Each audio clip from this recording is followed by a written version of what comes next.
हथियार और औजार अपने पास रखे जनाब, हम तो वो जमात हैं जो खंजर नहीं कलम से चोट करते हैं। इस कथन से आप सभी को पता चल ही गया होगा कि यहाँ किसकी बात की जा रही है। जी हाँ, पत्रकारों की। और जब हम बात कर रहे हैं पत्रकारों की, तो उनसे जुड़े हुए एक महत्वपूर्ण दिवस को हम पीछे कैसे छोड़ सकते हैं। हिंदी पत्रकारिता दिवस। आज यानी कि 30 मई को पूरे देश में हिंदी पत्रकारिता दिवस मनाया जाता है।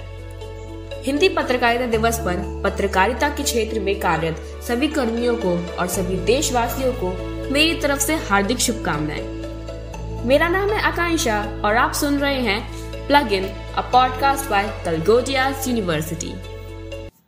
आम जन की आवाज बनती, जन जन की भाषा हमसे कहती, हिंदी पत्रकारिता भारत की आत्मा में बसती। पत्रकार और पत्रकारिता दोनों ही एक बहुत महत्वपूर्ण किरदार निभाते हैं। हमारे आसपास हो या छोटे बड़े शहरों में, अलग अलग राज्यों में या फिर देश दुनिया में क्या हो रहा है, इसकी जानकारी हमें और आपको पत्रकारिता के माध्यम से ही मिलती है। पत्रकारिता के द्वारा ही देश और दुनिया की छोटी बड़ी खबरों से हम लोग परिचित रहते हैं। पत्रकारिता मतलब समाज के मुद्दों को उठाना, जनता की आवाज बनकर उनके हकों के लिए सरकार से लड़ना, भ्रष्टाचार के खिलाफ आवाज उठाना, सरकारों की गलत नीतियों को जनता के सामने लाना और सच क्या है ये जनता को बताना।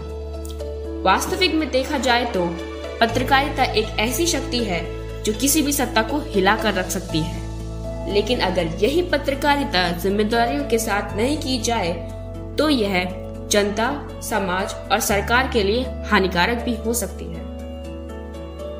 एक ऐसा ही मशहूर कथन जो कि महात्मा गांधी के द्वारा कहा गया काफी प्रचलित हुआ।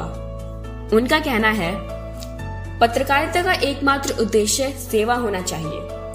अखबारी प्रेस एक महान शक्ति है, लेकिन जिस तरह पानी का अनियंत्रित प्रवाह पूरे देश को जलमग्न कर देता है और फसलों को तबाह कर देता है, ठीक उसी तरह एक अनियंत्रित कलम भी सेवा के बजाय तबाह करने का कार्य करता है।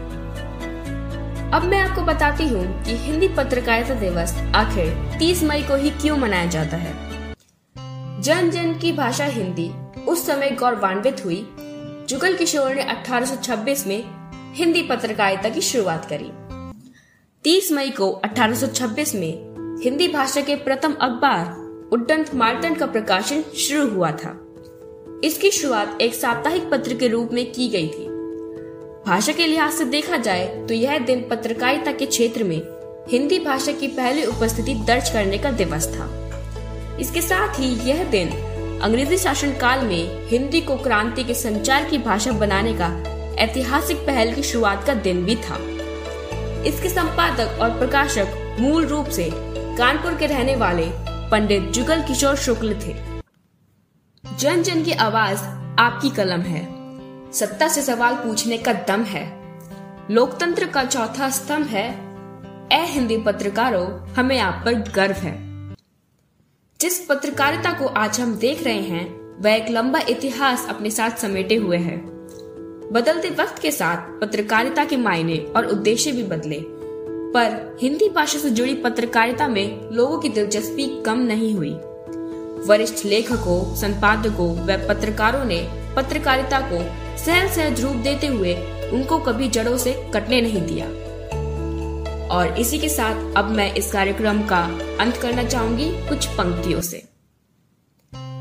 पत्रकारिता जीवन का आधार है, यह भारत की जन जन की आवाज है, ईमानदार कलम की आवाज है, हिंदी राष्ट्रभाषा का सम्मान है। बहुत बहुत शुक्रिया आज हमारे साथ बने रहने के लिए और मुझे सुनने के लिए। अगली बार मैं फिर लौटूंगी एक नए रोचक और महत्वपूर्ण दिवस के साथ। तब तक अपना ध्यान रखिए और सुनते रहिए plug in, a podcast by Galgotias university.